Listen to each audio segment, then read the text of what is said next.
Okay, so I was looking at this game thinking, this is gonna be bad, isn't it?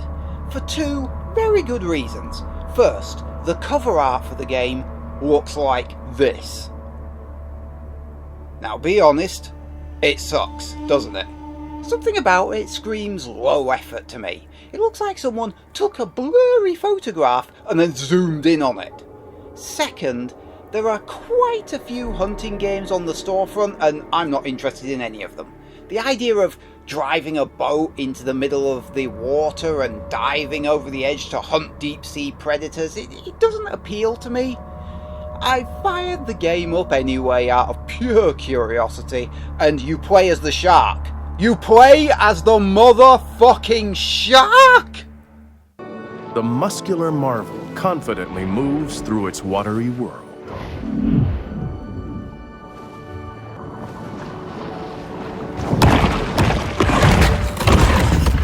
The Predator's 350 fearsome teeth are put on full display.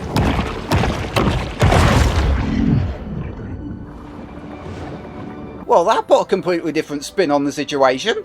In the space of about 60 seconds, I went from not really giving a toss to unable to put the game down for several hours. And while the cover image might look cheap, the in-game graphics are certainly not. You see, I didn't actually know the price of the game, because it was a freebie on PlayStation Plus. The game is not massive, but boy is it entertaining. You play as the shark. I'm sorry, I'm going to say that again. You play as the fucking shark! Talk about turning the tables on the hunters for a change. Anyway, the shark starts out with this tiny, vulnerable, well, for a shark, thing. And one of the things I absolutely love about this is the very visual way she develops. Normally when a game character gets more powerful, the only way you really know is by looking at a number or a progress bar. Level 19? I'll take your word for it, I guess.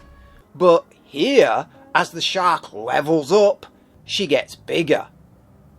Bigger. Bigger. Bigger. Bigger. Holy shit. I'm 1.7 meters. Yeah. Fucking hell.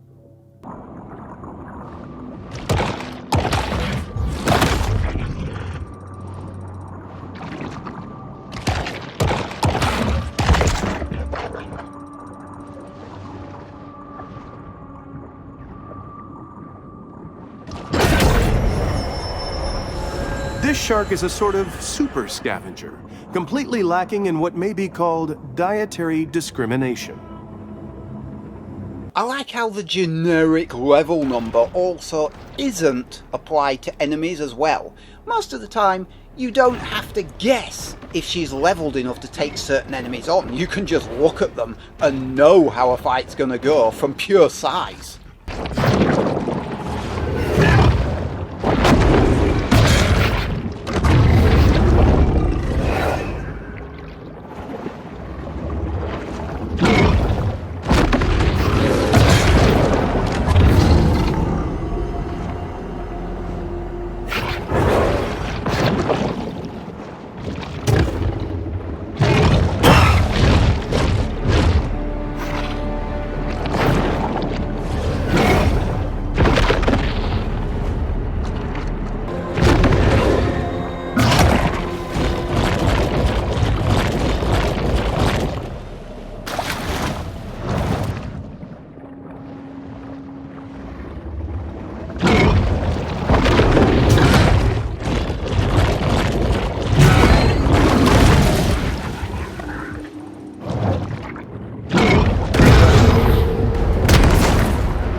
And in keeping with the humour aspect of the game, the whole thing is presented like a tongue-in-cheek nature documentary.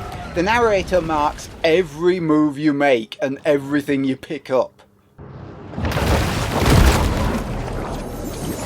While adorable, these soft stuff mascots don't provide much in the way of nutritional value. I know the number of voice lines in an average game is usually massive, but this guy is practically carrying the whole game himself. If a group of consenting adults wants to perform cryptic rites to shadow forth the prophecy of the great old ones, who am I to judge? Meet Scaly Pete, operator of the Cajun Queen, shark hunter extraordinaire, and the not-so-subtle Moby Dick figure of the piece. Not so subtle in more ways than one. Too bad, ain't but 24 hours to a day. Shark spotted in Fatik Bayou. Several deaths reported. Shark can be identified by rusty harpoon embedded in flank. Get the f*** out of my way. Got a job to do.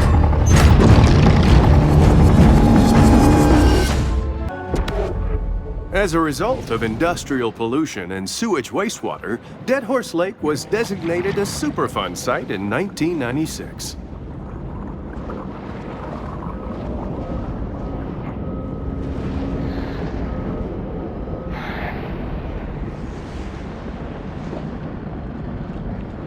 As the narrator will occasionally remind you, the bull shark is not only willing to eat anything, but can eat everything. Fish, mammals, detritus, people.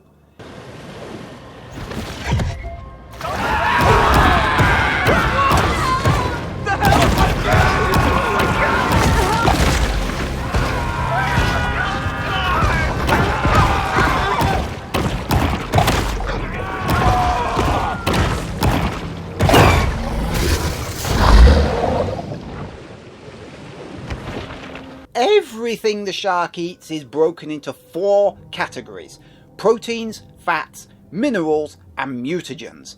Protein, fat, and minerals are commonly found among the marine animals and are helpfully colour-coded red, yellow, blue. Ping the environment with your sonar to see where they are. Mutagens are colour-coded green and are the rarest substance, so you should pounce on those as soon as you see them. They're carried by albino creatures, which are very few and far between. Again, pounce as soon as you see them.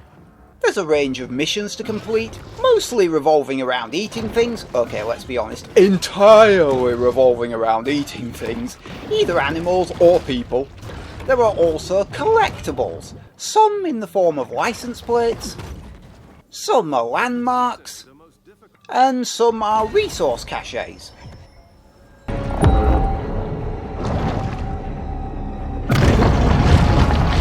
The Bayou Brawler, the American alligator.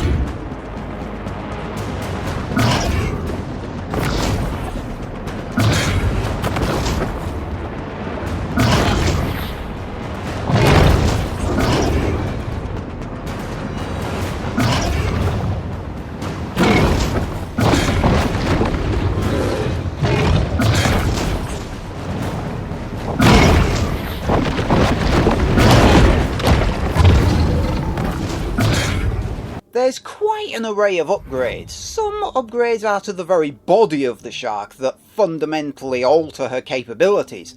Others are passive enhancements that give her an edge in certain situations. Each one can itself be upgraded using the resources you find. Body parts can be earned by defeating certain enemies, or finding all the landmarks in a region. Body parts work together as sets, providing extra bonuses the more of the set is equipped. Each set is designed for certain things. The bioelectric set, for example, stuns enemies.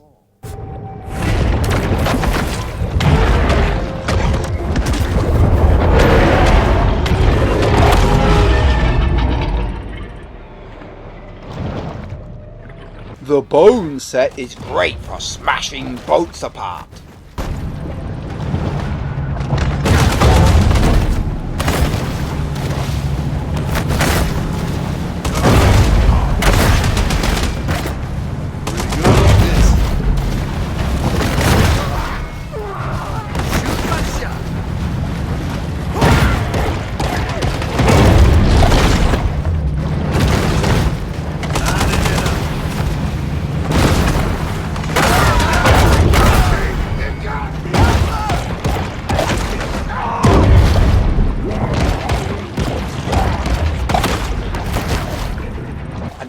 shadow set is fast and can poison targets.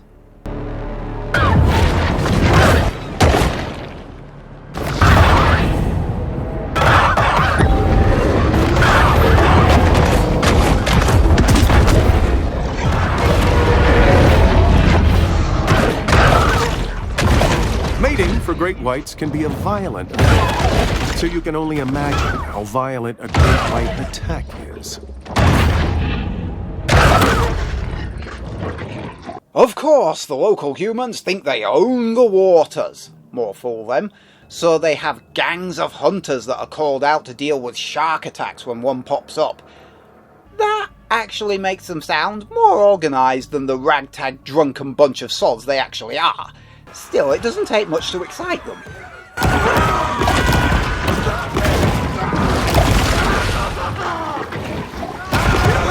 The shark hunting sector has experienced significant growth, leaving a lot of local openings for amusement ride operators. That horse Lake needs a shark extermination. I mean, I'm not an ornithologist, but I think it's probably a bad idea to get in the middle of flamingos' natural migration cycles. Just saying.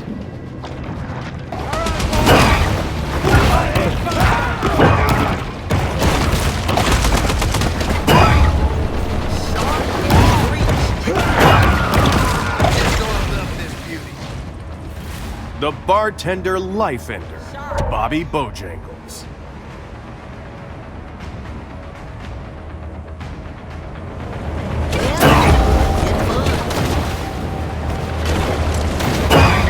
What I like about the hunters is you can either direct your attacks against the boat itself, or you can leap out of the water and snatch the hunters clean off the deck instead. There is a wanted system, but it's very easy to start a fight, very easy to escape, but the more named hunters you kill, the more bonuses you rack up as a reward. The only issue I have with the hunters, it takes too long to raise your infamy to attract the next one on the list. Now I know you don't have to raise infamy all in one go, it doesn't drop over time like your wanted level, but once in a fight, you may as well make the most of it. Just make sure you've customised the shark for fighting boats first, and your health can drop alarmingly quickly if you don't learn to dodge often. During the 1920s, Sapphire Bay's pier was host to a collection of merry-go-rounds, wooden roller coasters, and fun houses, all of which would be destroyed in a succession of tragic fires. Evolutionary anomaly, the hammerhead.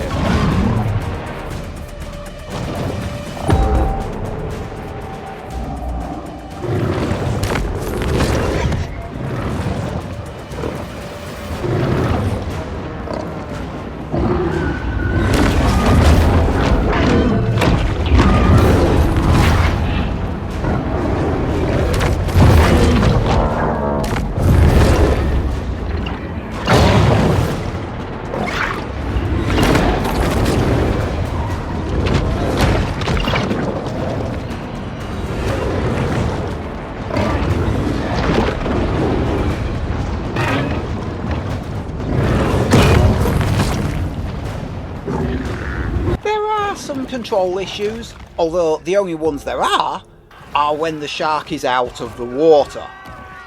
Obviously the shark is slightly out of her depth, ho-ho, on land, or in the air. She's cumbersome on land, hops around awkwardly, again, shark land awkward, but sometimes she does a backflip. And after all this time, I have still yet to work out how you redirect a jump in midair like this. There's no guidance from the game on this, and I can't seem to replicate it on purpose.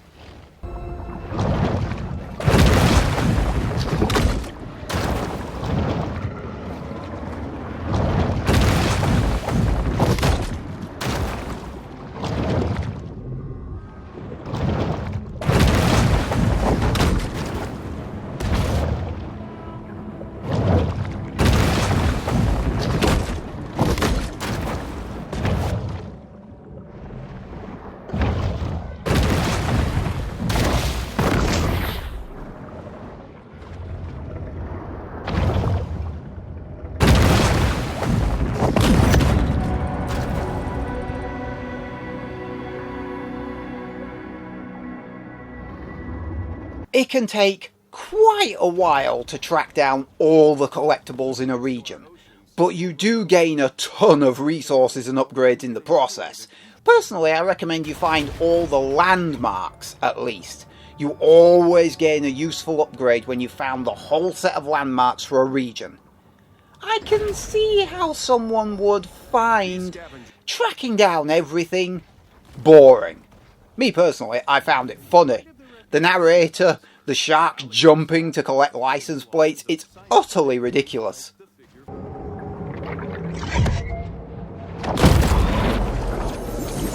Pulling off a successful casino heist is made even harder when you drive off the road into the ocean and drown.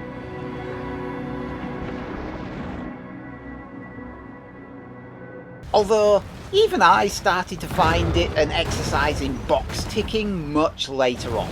Once you're level 30, not much in the sea, or out of it for that matter, can challenge you anymore. Unless it happens to be an orca. They're not called killer whales for nothing.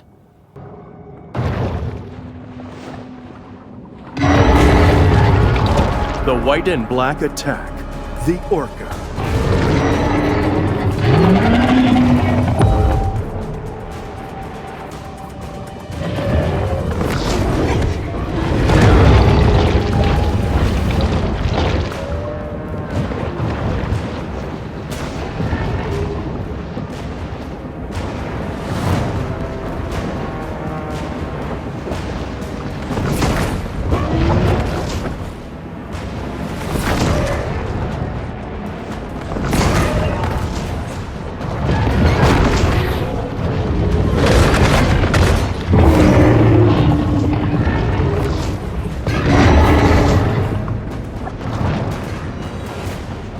And this leads to my other problem with the game.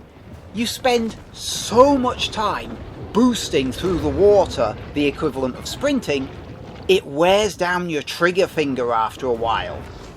And there's no way, like in a regular game when you sprint, you can switch between holding the button and toggle, where you just press the button to turn it on and off. Here, the game doesn't give you that option. You have to hold the button. I would not recommend playing this game for several hours a day, over several days in a row. It genuinely gets painful on the fingers. Be told.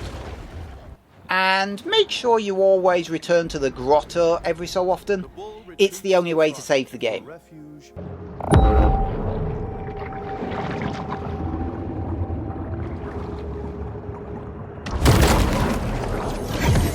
Until local police departments settle a dispute over jurisdiction, these two remain a popular attraction for selfie-seeking snorkelers. You can probably blast through this game at high speed in about 3 days flat. Not that I recommend that because of the aforementioned trigger finger issue. Best played in shorter bursts, and while it can be repetitive, it's fun as all hell. It's good if you're looking for something small to fill a gap. Also, did I mention you're a fucking shark? Just checking. But let's pretend they did.